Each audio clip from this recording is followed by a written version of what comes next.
வணக்கம். என்னை அடித்தது எல்லாமே உண்மை. என்னை அடிச்சுட்டு என்னை சந்தோஷப்படுத்துகிற மாதிரி எல்லாருக்கிட்டையும் காட்டணும், நான் இந்த பொண்ணை சந்தோஷமாக தான் வச்சுருக்கேன் அப்படின்றதுக்காக எல்லார் முன்னாடியும் எனக்கு எல்லாம் வாங்கி கொடுக்கறது எல்லாமே பண்ணுவாங்க. அந்த மாதிரி வாங்கி கொடுத்துட்டு மறுநாளே அவங்க அடிக்க தான் ஆரம்பிப்பாங்க. எல்லா டைமும் சொல்லியிருக்காங்க, உனக்கு இவ்வளோ ஒருத்தரம் நான் செய்கிறேன், இவ்வளோ ஒருத்தரம் செய்கிறேன் அப்படின்னு சொல்லிட்டு, இப்போ நான் வாங்கி கொடுத்தல அந்த பொருள்லாம் எடுத்துகிட்டு வா, உனக்குலாம் செய்யவே கூடாது அப்படின்ட்டு அந்த பொருளை ரிட்டனும் வாங்கியிருக்காங்க. எனக்கு வாங்கி கொடுத்துட்டு எனக்கு கேக்கு வெட்டினது எல்லாமே உண்மை தான். அப்போ அவங்க ஃபேமிலி எல்லாருமே கூட இருந்தாங்க. அதனால் அவங்க ஃபேமிலிக்கு தெரியணும், நான் நல்லா வச்சு பார்த்துக்கிறேன் அந்த பொண்ணை அப்படின்றதுக்காக எனக்கு கேக்கு வெட்டினாங்க. ஊருக்கு வர்றதுக்கு 2 நாளைக்கு முன்னாடி அடித்தாங்க. அடிச்சுட்டு ஊருக்கு போகிறேன், ஊருக்கு போகும்போது யாராக இருந்தாலும் ரொம்ப அடித்து கொடுமைப்படுத்தி இட்டு போய் விட்டால் என்ன சொல்லிடுவாங்க எல்லாத்தையும் அப்படின்றதுக்காக என்னை போகும்போது சந்தோஷப்படுத்தி சந்தோஷமாக இருக்கிற மாதிரி பேசி, நீ வீட்டுக்கு போயிட்டு நல்லபடியாக இரு, சந்தோஷமாக இருந்துட்டு உடனே வந்துரு அப்படின்னு சொல்லி என்னை சந்தோஷப்படுத்தி பேசி இட்டு போய் சாப்பிட வச்சு கூப்பிட்டு போனாங்க. மற்றபடி அவங்க எல்லா தப்பும் பண்ணிவிட்டு எல்லார் முன்னாடியும் அவங்க நல்லவங்களா இருக்கணும். அவங்களுக்கு மட்டுமே தெரியும் எப்படி அடித்தாங்க, எனக்கும் அவங்களுக்கும் தெரியும், அவங்க குடும்பத்துக்கும் தெரியும். ஆனால் அவங்க குடும்பத்துக்கு முன்னாடி நடிப்பாங்க, இந்த மாதிரி இவ்வளோ ஒருத்தர் நான் வாங்கி கொடுக்குறேன், இவ்வளோ செய்கிறேன் போகிறேன் அப்படின்னு சொல்லிட்டு.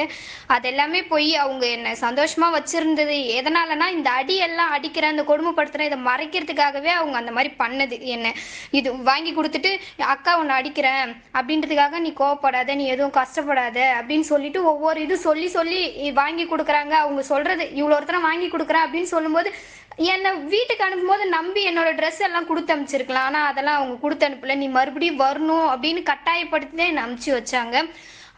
அவங்க சொல்றது எப்படின்னா, என்னை அடிச்சது எல்லாத்தையும் மறைக்கிறதுக்காக இந்த வீடியோ எல்லாம் அவங்க போடுறாங்க, கொடுக்குறாங்க, எல்லார்ட்டையும் சொல்றாங்க. ஆனா அவங்க என்னை கொடுமைப்படுத்துனது எல்லாமே உண்மை, அது பொய்யான இது எதுவுமே கிடையாது. முழு விவரங்களை அறிவோம் எமது செய்தியாளர் சதீஷ் மணி இணைகிறார். Over to you Satish Mani. DMK MLA Andro Mathivanan மற்றும் மருமகள் மார்லினா ஆகியோர் உளுந்தூர்பேட்டையை சேர்ந்த 18 வயது இளம்பெண்ணை வீட்டு வேலைக்கு அழைத்து கொடுமைப்படுத்திய விவகாரத்துல அந்த கொடுமைப்படுத்தப்பட்ட நாட்களாக சிறுமி புகார் அளித்த அந்த கூறப்பட்ட நாட்கள்ல சிறுமியுடன் தாங்கள் வெளியே இருந்ததாக மிகவும் மகிழ்ச்சியாக இருந்ததாகவும் அவர்களை தாக்கவில்லை என்பது போன்ற ஒரு சிசிடிவி காட்சிகள் தற்போது சற்று நேரத்துக்கு முன்பாக வெளியானது. இந்த நிலையில இதற்கு மறுப்பு தெரிவித்து சிறுமி தரப்பில் சொல்லப்பட்ட விளக்கங்களையும் தற்போது நம்ம கேட்டிருக்கோம். இந்த வழக்கு தொடர்பாக ஏற்கனவே நீலாங்கரை மகளிர் காவல் நிலைய போலீசார் ஒரு 6 பிரிவின் கீழே வன்கொடுமை தடுப்பு சட்டம் உள்ளிட்ட 6 பிரிவின் கீழே வழக்கு பதிவு செய்திருக்காங்க. ஏற்கனவே மருமகள் மார்லினா குடும்பத்தினரும் நீலாங்கரை போலீசார் விசாரணை நடத்தியிருக்கிறார்கள். இது ஒரு பக்கம் நடந்து கொண்டிருக்க, தனிப்படை போலீசார் பெங்களூர்ல இருப்பதாக தகவல் கிடைச்சதுனால அங்கு சென்று விசாரணை நடத்தி வருகிறார்கள். தொடர்ந்து இந்த வழக்கில் சம்பந்தப்பட்டுள்ள திமுக எம்எல்ஏ மகன் ஆண்ட்ரோ மதிவாணன் மற்றும் மார்லினா ஆகிய இருவரையும் பிடித்து விசாரணை நடத்துவதற்கான அந்த அனைத்து கட்ட முயற்சிகளும் காவல்துறை தரப்புல எடுக்கப்பட்டு வருவதாக தெரிவிக்கப்பட்டது. தகவல்களுக்கு நன்றி சதீஷ்.